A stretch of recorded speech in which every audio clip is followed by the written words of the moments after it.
આજ રોજ નસવાડી મામલતદાર કચેરીની અંદર યુસીસીના મુદ્દા ઉપર આવેદનપત્ર આપી સમસ્ત આદિવાસીઓએ આનો વિરોધ કર્યો છે.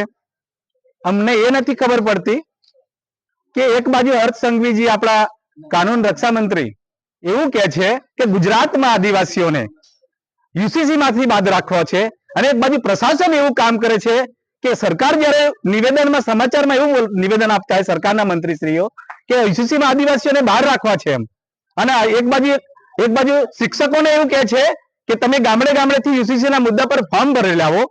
આ સરકાર શું મનમાની કરવા માંગે છે અમને ખબર નથી પડતી. ખરેખર આદિવાસીઓને ચોખવટ કરો કે આ યુસીસી આદિવાસીઓને તમે એક બાજુ ના પાડો છો તો બીજી બાજુ પ્રશાસનને કામે કેમ લગાડો છો?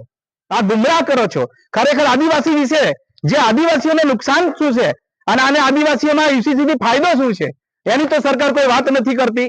હજુ સુધી કોઈ નેતા કે કોઈ ધારાસભ્ય કે કોઈ મંત્રી આજ સુધી એના વિશે આ સમજણ નથી આપી આદિવાસીઓને, અને એક બાજુ ગુમરાહ કરવાનું ચાલે છે કે આમ એક બાજુ એવું કહે છે કે તમને યુસીસી માંથી બહાર રાખીશું, ને એક બાજુ સર્વે કરો છો કે આદિવાસીના કલેક્ટર સાહેબ મિટિંગ કરે છે અને બધાને બોલાવે છે, ત્યારે ખરેખર એમના મળતિયા જે સરકારને માનનારા સંસ્થાઓ, સરકારને મારનારા લોકો એમને બોલાવીને મિટિંગ કરે છે, જ્યારે આદિવાસી સંગઠન ચલાવતા લોકો આદિવાસીઓમાંથી આગેવાનોને એ મિટિંગોમાં સામેલ નથી કરતા. આવું કેમ કરવામાં આવે છે? આવા ભેદભાવો કેમ છે?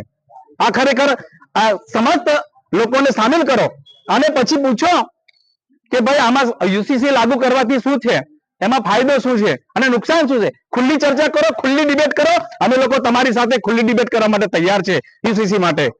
આ ખરેખર એક બાજુ તમે અમને ના પાડો છો અને બીજી બાજુ લાવી અને આદિવાસી સમાજને ગુમરાહ કરવાનું કામ કરે છે. એ બિલકુલ બંધ થવું જોઈએ. યુસીસી માંથી નુકસાન આદિવાસીઓ માટે એ છે કે આદિવાસીઓની જે હક છે, આજે આદિવાસીની જમીન ઉપર તપેલ એની જે આપણી કલમ છે તો બીજાને છે, એ આદિવાસી માટે છે. જ્યારે યુસીસી આવશે તો એના માટે તમે શું કરીશો? આદિવાસીઓની સંસ્કૃતિ અલગ છે, આદિવાસીઓની રહેણી કહેણી અલગ છે, આદિવાસીની બોલી ભાષા અલગ છે, આદિવાસીઓના લગ્ન રિવાજ, મરણ રિવાજ આ બધું અલગ છે. જ્યારે તમે એને સમાન ધારો લાવશો તો એને આ વિશે તમે ડિબેટ કરો કે આ જે સંસ્કૃતિ એના પર શું અસર થવાની છે. આના પર તમે વાત કરો.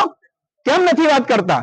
આદિવાસીઓને લગ્ન જીવનની અંદર છૂટાછેડાની વાત છે તો આદિવાસીઓની રૂઢિગત ગ્રામસભા આજે પણ ચાલુ છે, જેને આપણે પંચો દ્વારા જે કઈ નિર્ણય લેવામાં આવે છે નિર્ણયને આજે આપણા કોર્ટ કચેરીના જજ હોય કોઈ પણ હોય તો એને સ્વીકાર કરે છે, અને જે નિર્ણય પંચો દ્વારા લીધેલો નિર્ણયને કોર્ટ કચેરી પણ સ્વીકાર કરે છે. તો આ યુસીસી આવશે તો એના પર અમારા આદિવાસી ઉપર આ નિર્ણયો પર શું અસર થવાની છે એના પર ખુલ્લી ડિબેટ કરવા અમે તમારી સાથે તૈયાર છે. કેમ નથી કરતા? એટલે ખરેખર જે કઈ લોકો આપણા આદિવાસી લોકો જે આનું સમર્થન આપી રહ્યા છે, ખરેખર એમને યુસીસી વિશે કોઈ પૂરતી માહિતી નથી. જે લોકો ખરેખર આવા યુસીસી કાયદાને જાણ્યા વગર કોઈ પણ ગુજરાતના ખૂણાનો મારો આદિવાસી સમાજ એકદમ સમર્થન ના આપે એવી મારી અપીલ છે. એને સંપૂર્ણ રીતે સમજે અને પછી એને સમર્થન આપે, કેમ કે સરકાર પણ આપણને ના પાડી છે એની અંદર સામેલ કરવાનું, અને વળીને પાછા આ લોકો સર્વે કરી રહ્યા છે. તે તદ્દન ખોટું છે, અને સમસ્ત આદિવાસી સમાજ અને અલ્પસંખ્યક ને બધી સમાજના લોકો એમને અમે વિરોધ કરી રહ્યા છીએ.